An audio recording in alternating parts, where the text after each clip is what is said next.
Hello, everybody. Welcome to the You Matter podcast. My name's Ned Burwell, and I'm here today with my lovely wife, Lisa Burwell. We have decided to do this podcast. The topic is about resolving the conflict between your heart and your mind. Thanks for sitting in with me today, Lisa. Absolutely. I love to. Actually, you just popped up this subject just a few minutes ago where we're sitting in the lovely Bahamas and having a tea and pondering this subject because so many people do have this conflict within them. I have over over the years. There's been many times when my heart has known something and I desperately wanted that, but I just couldn't. In my mind, I'd have all this conflict, and I think the biggest portion of my problem it was my mind. It was the voices in my head. What's come up for you? Like, have you been in conflict with your heart and mind? Yeah, I think this time, obviously, when you take time like this to take a break, you're able to reflect on that. I think that I've realized that it's happening regardless. It's always in the background under certain subjects, right? And I think uh, the subjects that comes up for most and rubs my energy would be like most people have had that conflicting feeling in me. I don't really know which way to go. Sometimes that indicates to myself that it's a time to pause and don't make a decision yet. If I don't know, I don't go. Basically, it's kind of my mantra. Yeah, and I think that's great information. And but I so to back it up just a little bit, I think the first thing that comes to mind is to understand, and this is my understanding, and maybe people agree or disagree, but the heart, when it comes to the heart knows. It doesn't want, it doesn't desire, it doesn't beg us to do things. And there was a point in my life where I was sort of confused between what is my heart and what is my mind. Because I would think it was my heart speaking, but it was actually just my mind. Hmm. So now if you go to the other portion, what is the mind? The mind is this thinking globule. It's much more than that. But our brain, our thinking and thoughts, it's that's where desire and wishes and sort of arises in. And I think it's easy to get the two mixed up. And some people, you can interchange the word heart with intuition. So my intuition is Hmm. speaking, but I have this term that I use, and I think it's so funny. I call it inner wishing, Hmm. not intuition, because sometimes we confuse the messages that are in our mind, our desires, for intuitions, because that's what we want. So this is, I think, what gets hard to resolve the conflict between the mind and the heart is that we think the heart wants something. We think the heart is wishing for things. And I remember when I wrote my book Be Love. I was going to say, can you give us an example for yourself? So when I wrote my book Be Love, a book about awakening, I took the book and I had it calibrated to see if the level of truth that the book contained. And Hmm. for some, this might throw up a whole bunch of questions. But if you look at David R. Hawkins' work in calibration, you can dig into that if you're curious what book calibration is all about. So, anyways, I had the book calibrated, and when the person came back to me, she said that chapter 3 or 2, I think it was chapter 3, came in really low. There was a problem in that chapter. She didn't read the book, she just calibrated it using applied kinesiology. So I went back and I carefully looked at the chapter she was referring to, and I found the flaw. In that chapter, I was talking about my heart's desire, and it just pinged on me. Hold on. If the heart is this doorway into the soul, and it sort of holds this deeper wisdom in us, it's very different than the wisdom in our minds or the knowledge in our minds. And I thought, well, what is the heart's role? Like, when my heart speaks, is it desireful? No, there's no desire there. It's just, it knows. Mhm. So It's the guidance system. it's a guidance system. It just knows, and it doesn't. So the messages or the intuition that comes out of my heart, my soul, is just information. It says, do this. It's time to write. It's time to turn left if you're out for a drive. It doesn't sit in a, well, for me, it doesn't sit in this massive dialogue. You really got to start writing, and you really got to start sitting down and doing this. I think the heart's wisdom is very simple and direct. We can put a lot of words around it, but it's simple and direct. Don't they say that the heart is like it's even more powerful than the brain? Can you explain that? Yeah, well, they say that there's the heart is a thinking muscle. Like, we at one time we just believed that the heart was a pump, but the heart is made up of a certain amount of neural cells, which are a thinking cell. And it knows even before your brain signals, or They, from what I read from Joseph Chilton Pierce, the Heart Math Institute, yeah. they said that, the heart holds the highest of the intellect, and it's actually a thinking organism. It communicates it, and it communicates to the brain. It communicates to the body, and its role and function is bigger than they realized. Is that why a lot of exercises are done in the heart space? I know we tell people to drop down into their heart space. It's because it's an instant shift in where we're coming from when we're dealing with anything.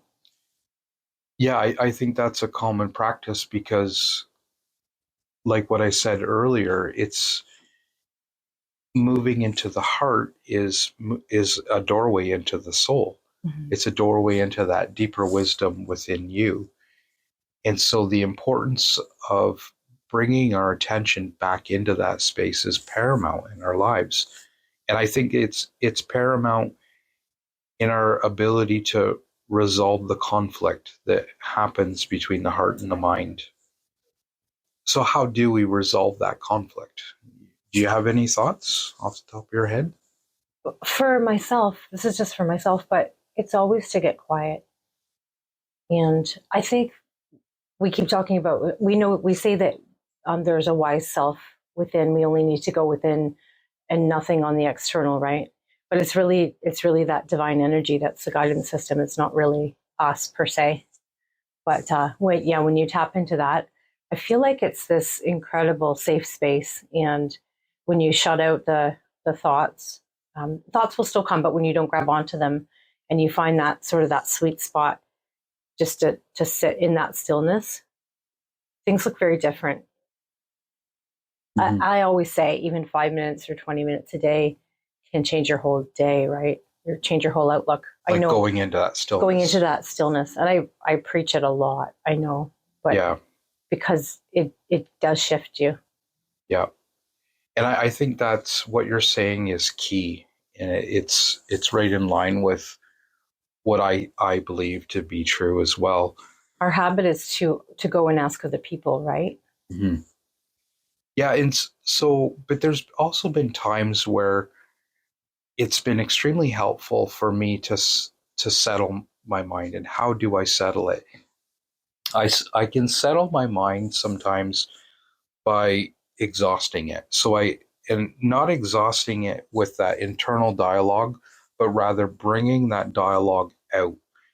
Maybe it is to seek a friend and say, this is my thoughts, and to to let out all your thoughts, but not to go to that friend to have them resolve your Mm-hmm. conflict, but rather just to bring that information outside of your mind to speak it. Or if you feel like if you share these thoughts, that the person may rain on your parade or dampen your spirit to the thing that your heart's telling you to do, you can write them down.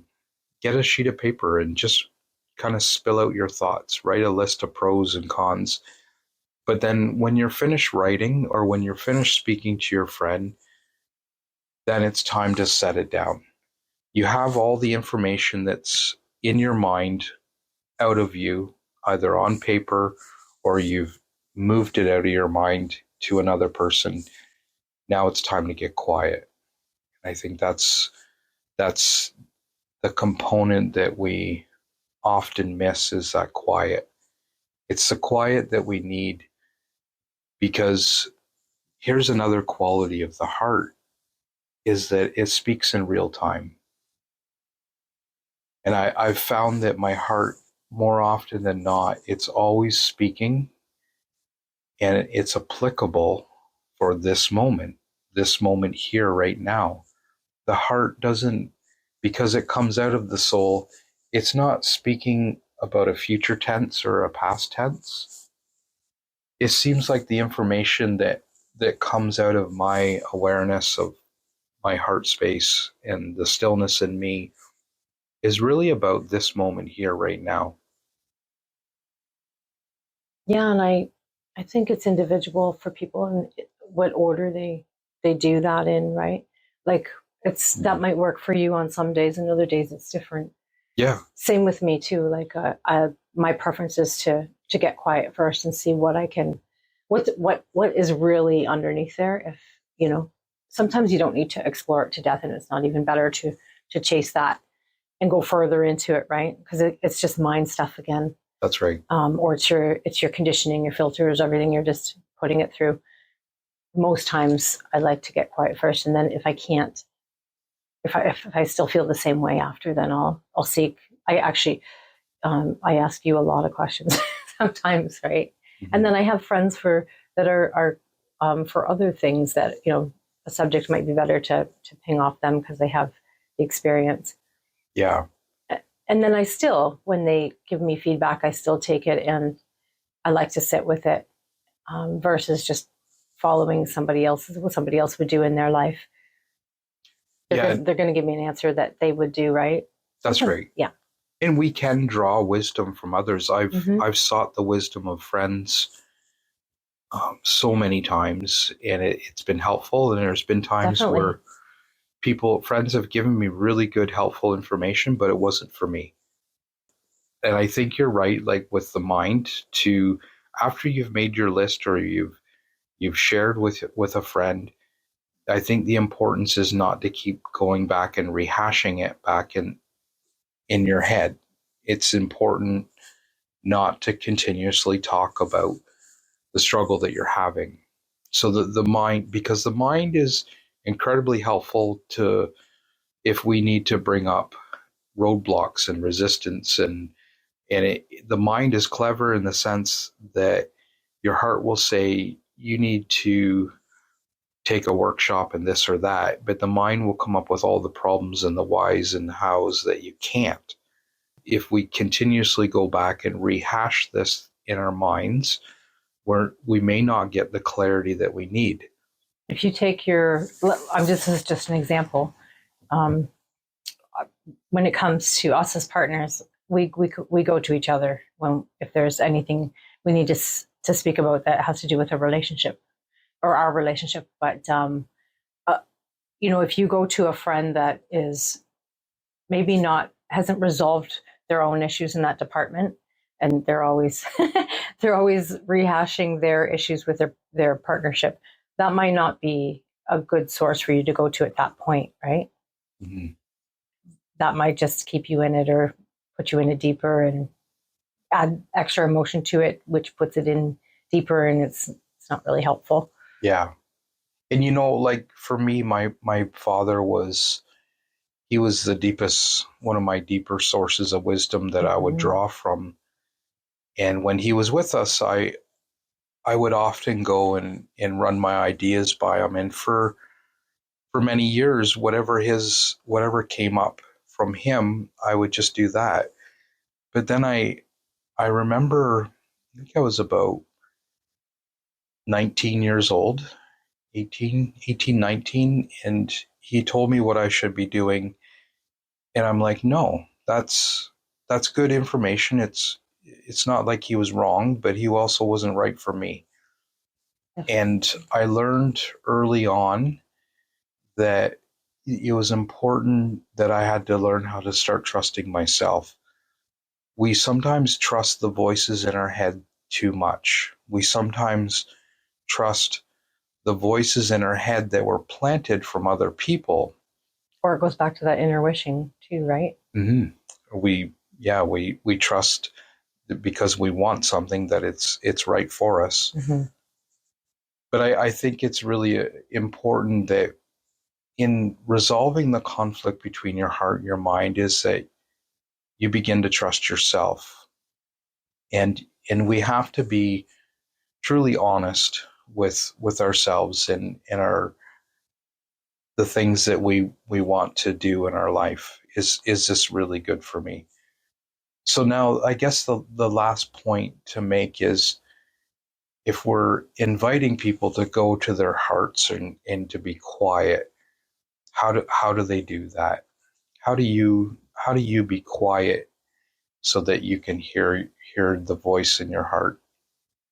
That's a common question, especially if people have really what they feel are chaotic lives, right? Or somebody else's voice in their head constantly. I think you need to honor that you need that, and you need to carve that out, no matter what that takes. And if you have to go physically away, then you do that, and you start making a habit of it. Maybe. But I think it can happen just in the space you're in, no matter where you are, what you're doing. Yeah, Oh, you could be at work mm-hmm. and drop into your heart space while you're working. We think that we need to carry the mind into everything, and that Mm-hmm.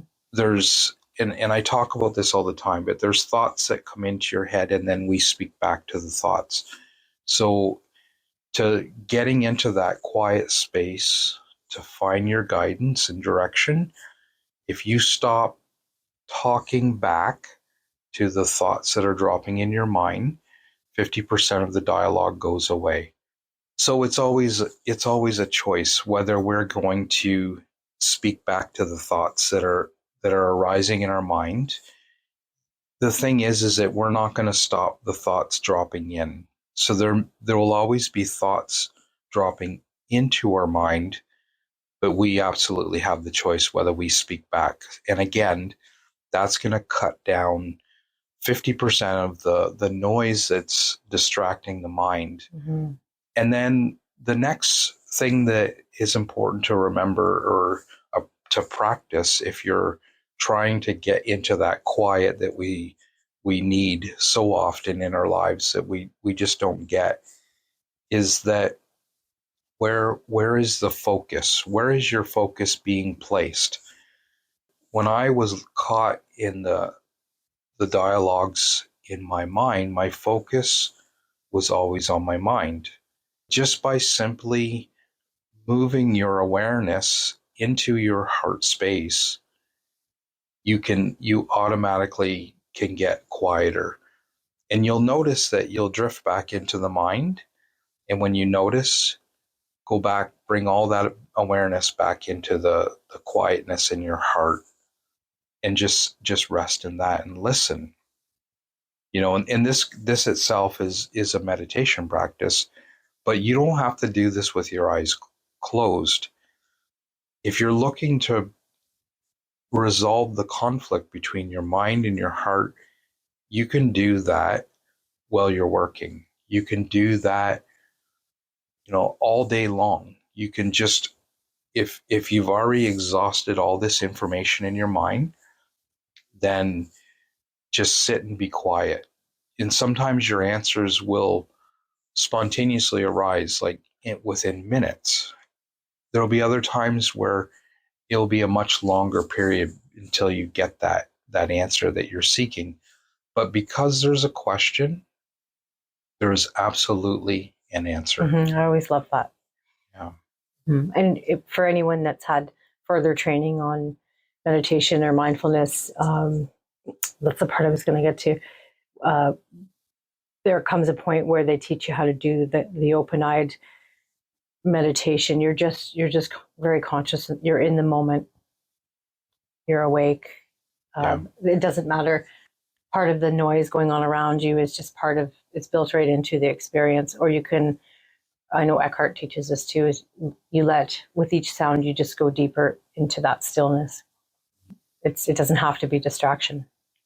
And when you're in an environment that's really busy, we're sitting here in our room at the Sivananda ashram, and somebody walked by and they were speaking just a second ago. If my mind goes to them talking, then I'm not here right now. And so what you just said, I think, is another fundamental aspect of getting into that quietness of the heart and the soul, and is returning to the space you're in. And that's bringing your focus, your awareness back into your heart, into this moment here. It doesn't matter what's going on outside of you. The silence in you, that quietness, isn't contingent of the world around you to be quiet. The only thing that needs to be quiet is you. On this trip, we've had the joy of listening to Matt and Joy Kahn. They've been speaking the last couple of days, and they opened with talking about honesty, right? Getting really honest with the self. And I find that that's a relevant thing to bring up as well. When you're spinning a lot and there's a pull between your head and your heart, sometimes it's resistance simply because, getting chills, simply because we're not being completely honest with ourselves. So that helps cut out, I think, a lot of mind chatter too, or a lot of the angst that we feel. And like Joy said, when you're honest, because you can't fool yourself really, your nervous system relaxes a lot. So it just knows, right? So that's something to play with as well. Yeah, I think that's an excellent point. I did enjoy that point they brought up in their talk with us. So, well, guys, thanks for tuning in. Hopefully there's something here that's a little bit helpful for you on your path. And I think if I could leave you with anything, there's no conflict in your heart. The heart's never conflicted. It knows, and it's wise, and it has everything we need arising in this moment.